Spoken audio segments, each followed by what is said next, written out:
Resting her arms flat on the tabletop, she squats. Grinning, Jesus folds his arms and watches her. Mary tries reaching for the jug and loses her balance. This will never catch on. Jesus follows her.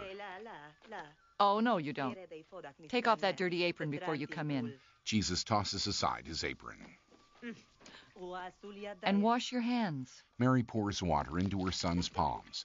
Jesus playfully splashes her, then kisses her cheek. Back in the temple, Jesus lowers his gaze. Raising his head, he notices his mother enter, flanked by John and Mary Magdalene. Her eyes brim with tears. A guard roughly yanks Jesus forward. The captive glances over his shoulder at his mother. Mary watches helplessly. It has begun, Lord. They watch the guards lead him farther inside. So be it. Now, in a spacious chamber, a man with a shaved head stands dressed in a toga. Setting down a scroll, he proceeds along a candlelit passage. The man stops at a dimly lit room and brushes aside a curtain. A woman stirs fitfully in bed. The man opens a set of double doors for a scraggly bearded soldier. The woman bolts upright in bed. Sir, there's trouble at... What, in the middle of the night, Abanader? I'm sorry. What's the problem? Trouble within the walls. Caiaphas had some prophet arrested. Who? Some Galilean. The Pharisees apparently hate the man. The woman arrives. A Galilean? Who are you talking about? Back in the temple, Jesus stands before a dark-bearded priest. Who is the beggar you bring to us, chained up like a condemned man?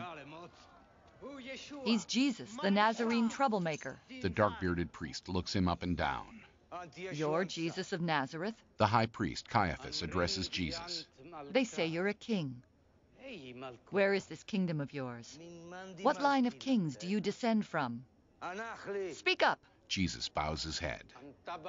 You're just the son of some obscure carpenter, no? Peter looks on, clutching a column.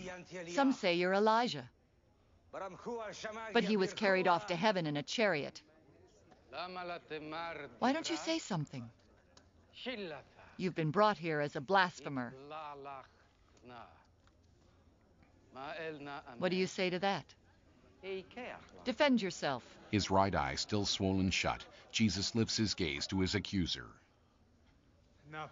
I have spoken openly to everyone.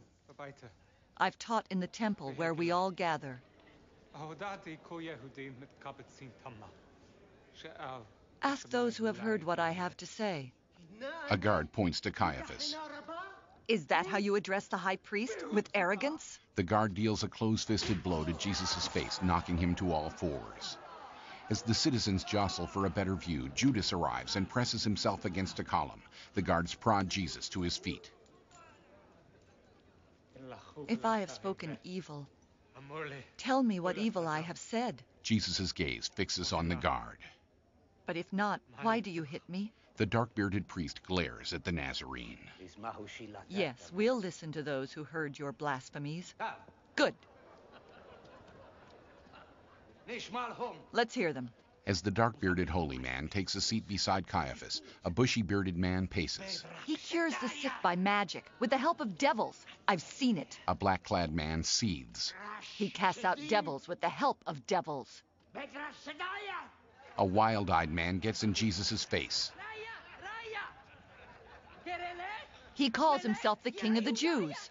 As he steps away, a chief priest testifies. No, he calls himself the Son of God. He said he would destroy the temple and rebuild it in 3 days. The elderly holy man points at Jesus and spits at his feet. Another accuser struts over. Worse, he claims he's the bread of life, and if we don't eat his flesh or drink his blood, we won't inherit eternal life. Judas rubs his cheek and lips on the column's rough surface. Caiaphas stands, spreading his arms. Silence. You're all under this man's spell. Either offer proof of his wrongdoing or be quiet. Another priest steps forward. This entire proceeding is an outrage. All I've heard from these witnesses is mindless contradiction. The priest shakes his staff at the other holy men, who wave their arms and prod him away with their own staffs. Peter watches nervously from behind his column. As the onlookers pump their fists, Caiaphas barks out. A younger priest addresses him. Who called this meeting anyway, and at this hour of the night? Where are the other members of the council? Two other holy men push him away. Get him out of here. Get out. Jesus watches the dissenter back away into the swarming crowd, shouting. A travesty, that's what this is. A beastly travesty. From behind his column, Judas reaches out. Caiaphas eyes Jesus intently. Haven't you anything to say? No answer to these accusations? Caiaphas paces around Jesus. I ask you now, Jesus of Nazareth, tell us,